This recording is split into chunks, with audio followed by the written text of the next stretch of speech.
भी जुड़े हैं और देश भी जुड़े हैं। अगर आप सागर और महासागर की बात करोगे तो सागर में आप पूर्व की तरफ देखोगे तो बंगाल की खाड़ी, पश्चिम की तरफ देखोगे तो अरब सागर और दक्षिण की तरफ देखोगे तो आपको हिंद महासागर मिलेगा। ये जो पूरा तटीय क्षेत्र है समुद्र का, वो तकरीबन 7,516.6 किलोमीटर का है, यानी कि इतने विस्तार के साथ ये फैला हुआ है। अच्छा, इसमें से भी जो भूमि भारत की मुख्य भूमि है, ये जो आपको दिख रही है, उसकी तट रेखा तकरीबन 6100 किलोमीटर है। और जो भारत के द्वीप हैं जैसे कि अंडमान निकोबार द्वीप समूह, इसके अलावा लक्षद्वीप इत्यादि, इन सब की तट रेखा 1197 किलोमीटर की। मतलब ये जो द्वीप समूह है ये भारत से थोड़ा दूर है, इसलिए इनकी तट रेखा थोड़ी सी अलग से कैलकुलेट की है।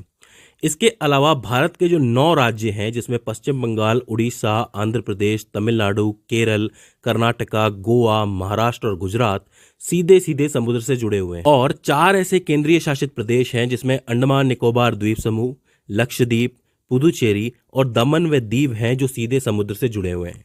तो आपसे पूछा जा सकता है कि वो कौन से राज्य और केंद्र शासित प्रदेश हैं जो सीधे सीधे समुद्र के साथ अपनी तट सीमा शेयर करते हैं। समुद्र का सिस्टम आपको समझ में आया कि कौन से राज्य हैं और कौन से केंद्रीय शासित प्रदेश हैं। इसके बाद हम बात करते हैं पड़ोसी देशों की सीमाओं की। अब आप पड़ोसी देशों की बात कर रहे हो तो यूं तो 7 ऐसे, लेकिन स्टूडेंट्स कंफ्यूज होकर के 8 लिखते हैं और ये जो कंफ्यूजन है ये बार बार होती है। क्यों होती है ये मैं आपको बाद में बताऊंगा। फिलहाल हम पड़ोसियों की बात कर लेते हैं। अब चूंकि बात पड़ोसियों की हो रही है तो सबसे पहले हमारे जहन में पाकिस्तान का नाम आएगा। पाकिस्तान और भारत की सीमा रेखा तकरीबन 3310 किलोमीटर लंबी है और ये दुनिया की सबसे जटिल सीमाओं में से एक है। इसे रेड क्लिफ सीमा के नाम से जाना जाता है और इसका निर्धारण 17 अगस्त 1947 को हुआ था। मैं आपको बता दूं कि भारत के 3 राज्य और 2 केंद्रीय शासित प्रदेश हैं जो पाकिस्तान से सीधे सीधे सीमा साझा करते हैं। इनमें जो राज्य है वो है पंजाब जो 547 किलोमीटर की सीमा साझा करता है, राजस्थान 1035 किलोमीटर, गुजरात 512 किलोमीटर। लद्दाख और जम्मू कश्मीर जो कि केंद्र शासित प्रदेश हैं वो संयुक्त रूप से 1216 किलोमीटर की सीमा पाकिस्तान के साथ शेयर करते हैं।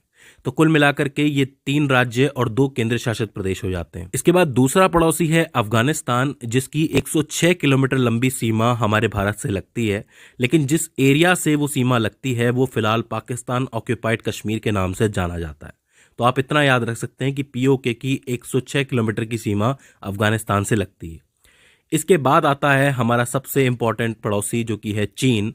चीन की तकरीबन 3488 किलोमीटर लंबी सीमा जो है वो भारत के साथ लगती है, लेकिन दोनों देशों के बीच में सीमा को लेकर तनाव और अपने अपने मत हैं।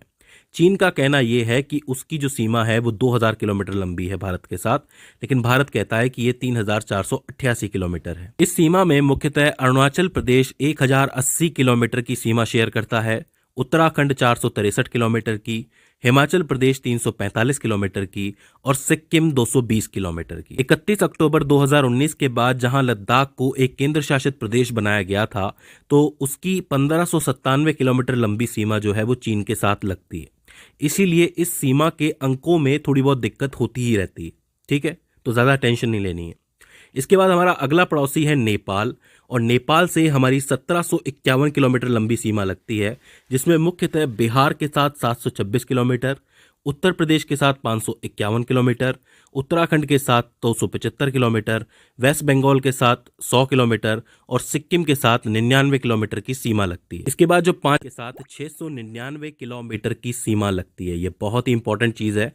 इसके अंदर असम की जो सीमा है वो 267 किलोमीटर की है, अरुणाचल प्रदेश की 217 किलोमीटर की, पश्चिम बंगाल की 183 किलोमीटर की और सिक्किम की 32 किलोमीटर की सीमा है भूटान के साथ। ठीक है, इसके बाद आता है बांग्लादेश।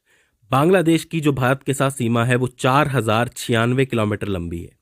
ये पूरी दुनिया में 5वीं सबसे लंबी बॉर्डर लाइन मानी जाती है, सबसे लंबी सीमा मानी जाती है।